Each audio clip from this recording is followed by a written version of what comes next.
Olá, crianças! Hoje nós vamos rever um pouquinho do que já estudamos em história e também vamos além, conhecendo um pouco mais da nossa sociedade e como ela foi formada. Vem com a Profiana!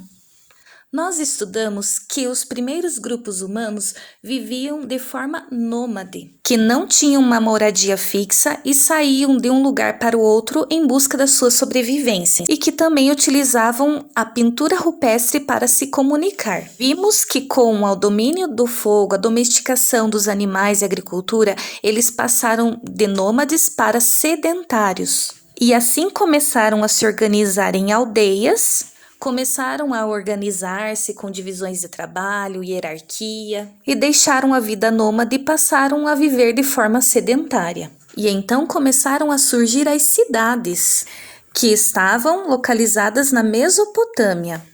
Ao longo do tempo, os grupos humanos criaram diferentes culturas, religiões, mas e no Brasil? Como aconteceu a formação da nossa sociedade? Vamos aprender? Continuando a nossa aula de história, vamos falar um pouco sobre os primeiros habitantes do Brasil, que nós sabemos que foram os índios, os indígenas, nativos, primeiros habitantes. Sabemos que quando os portugueses chegaram aqui no Brasil, os índios já habitavam estas terras, com o seu modo de viver, sua cultura, sua religião. Como os portugueses que aqui chegaram vieram navegando pelo litoral, os primeiros indígenas que os portugueses tiveram contato foram com os índios Tupi-Guarani.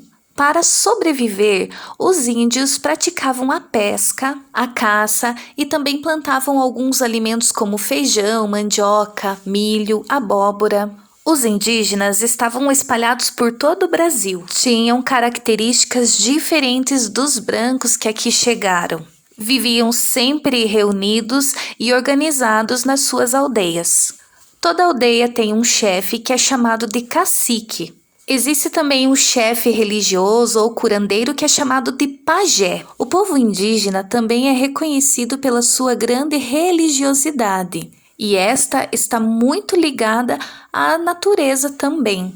Os homens da tribo produzem os seus próprios instrumentos, seja de caça, os instrumentos musicais. Já as mulheres indígenas tecem o algodão, fazem as suas redes, fabricam os materiais de cerâmica, de barro, como potes, tigelas, e cuidam da alimentação. Os indígenas não praticavam o comércio. Tudo o que eles produziam, eles consumiam na própria aldeia. Com a chegada dos portugueses, houve um choque de culturas. Os portugueses, por sua vez, tentaram fazer com que os índios começassem a ter os mesmos costumes deles. E isso acabou em um enfrentamento. Muitos índios foram mortos, não houve respeito à cultura indígena e muitos foram escravizados. Vale a reflexão sobre respeitar quem é diferente. Você já aprendeu que as pessoas no Brasil e no mundo são muito diferentes. A nossa formação veio de povos diferentes. Os hábitos e os costumes variam por muitos motivos. E isso deve ser respeitado, assim como os índios. Bom, agora aprendemos um pouco mais sobre a nossa história. Vamos às atividades? Um beijo da Profiana e até a próxima. Tchau, crianças!